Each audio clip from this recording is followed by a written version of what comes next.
가피풀 말씀 테마, 나의 동기가 가장 중요하다. 오랜 습관들은 쉽게 변하지 않는다.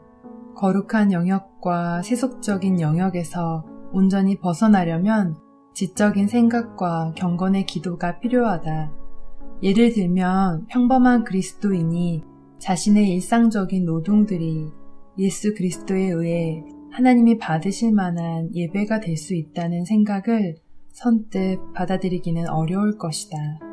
오랫동안 지속되어 왔던 성과 속의 대립이 종종 그의 머릿속에 떠올라 마음의 평안을 방해할 것이기 때문이다.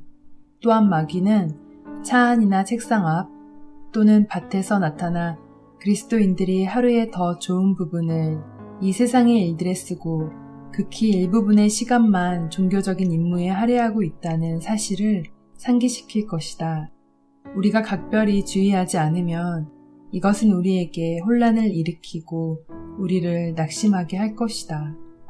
우리는 오직 적극적인 믿음을 발휘함으로써만 이에 성공적으로 대처할 수 있다.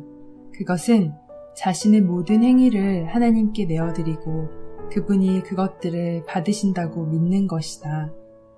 그리고 우리가 하루의 모든 시간에 행하는 모든 일들이 이에 포함된다는 입장을 확고히 고수하며 계속 주장하라. 개인적인 기도 시간에 우리의 모든 행위가 하나님의 영광을 위한 것임을 계속 하나님께 말씀드리라. 그리고 생업에 힘쓸 때에도 생각 속의 기도로 그 시간들을 보충하라. 삶의 모든 일을 제사장의 사역으로 만드는 훌륭한 기술을 연마하자. 하나님이 우리의 단순한 행위들 속에 계심을 믿고 거기서 그분을 발견하는 법을 배우자. 우리가 논의하고 있는 오류에는 장소에 적용되는 성과 속의 대립도 있다. 신약 성경을 읽고 있는 우리마저 여전히 어떤 장소에 내재된 성스러움을 믿는다는 건 놀랄 만한 일이다. 이 오류는 너무나 넓게 퍼져 있어서 그것과 싸우려는 사람은 외로움을 느낄 지경이다. 이 문제에 대해 내가 알고 있는 사실은 이렇다. 400년 동안 이집트에 거주하며 어리석은 우상숭배에 둘러싸여 있던 이스라엘 백성은 모세의 손에 이끌려 이집트에서 나와 약속의 땅을 향해 가기 시작했다. 그들에게는 거룩함의 개념 자체가 사라지고 없었다. 이것을 바로잡기 위해 하나님은 밑바닥에서부터 시작하셨다. 그분은 자신을 구름과 불 가운데 두셨고 나중에 성막이 지어졌을 때는 지성소 안에 불같은 현상 속에 거하셨다.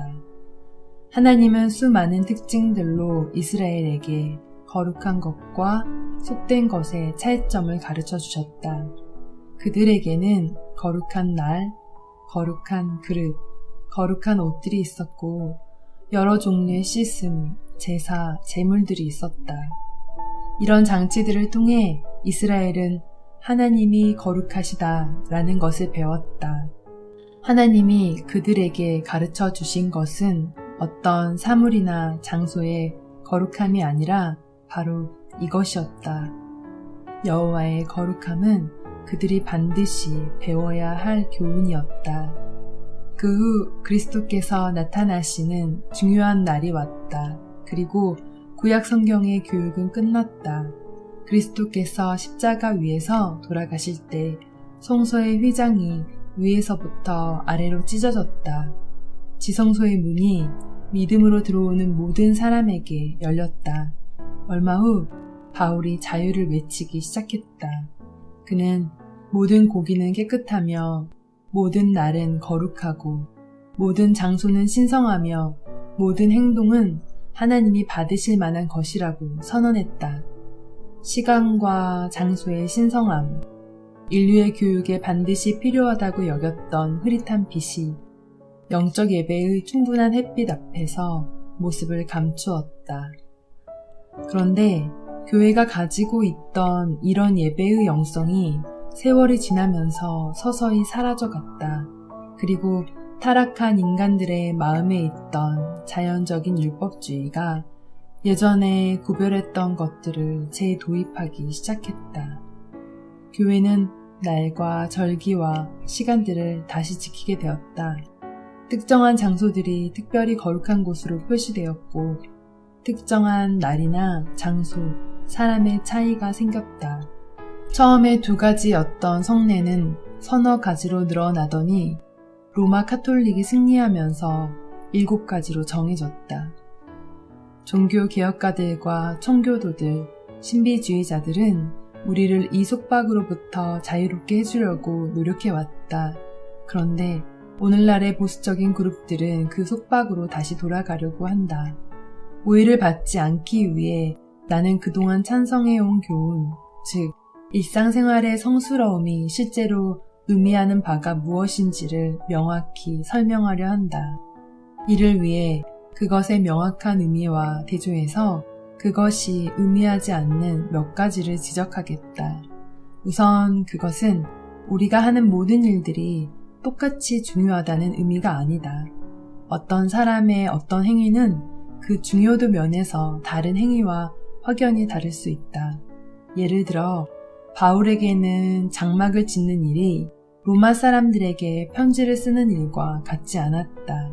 그러나 둘 다 하나님께 인정을 받았고 둘 다 참된 예배의 행위였다. 한 영혼을 그리스도께 인도하는 일은 정원을 가꾸는 일보다 분명 더 중요하다. 그러나 정원 손질도 영혼을 전도하는 것만큼 거룩한 행위가 될 수 있다. 평신도는 자신의 변변찮은 일을 목회자의 일보다 열등한 것으로 여길 필요가 없다. 모든 사람이 자신이 부름받은 사명 안에 거하게 하자.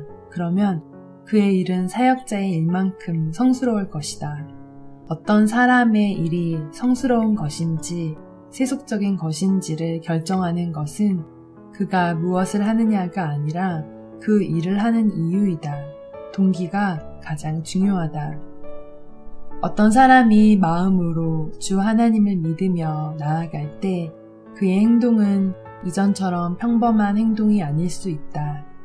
예수 그리스도를 통해 그가 하는 모든 일이 선하고 하나님께 받아들여질 수 있는 것이 된다.